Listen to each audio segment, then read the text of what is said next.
стало известно, с какими странами Россия может открыть границы 1 сентября. К началу сентября возобновятся пассажирские авиаперевозки в страны ближнего зарубежья, Сообщило издание Ассоциации туроператоров России «Вестникатор». По данным его источников, с 1 сентября авиакомпании начнут выполнять регулярные рейсы в большинство стран СНГ, в том числе Казахстан, Таджикистан, Киргизию, Армению. Как отмечают эксперты, для такого решения есть несколько оснований. Во-первых, ситуация с коронавирусом в России стабилизировалась.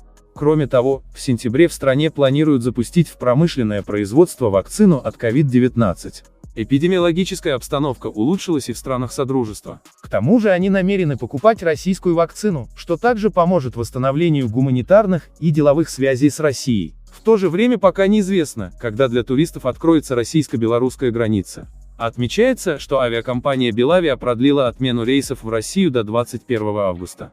Из-за пандемии коронавируса Россия с 27 марта прекратила регулярное и чартерное авиасообщение с другими странами. Исключение составляли только рейсы, которыми россиян вывозят из-за границы, а иностранцев – из России, а также грузовые, почтовые, санитарные и некоторые другие. На сегодняшний день Россия открыла границы с Турцией, Великобританией, Танзанией и Швейцарией. Еще несколько стран заявили о готовности принимать российских туристов: Хорватия, Черногория, Египет, ОАЭ, Куба, Доминикана, Мексика, Кения и Мальдивы.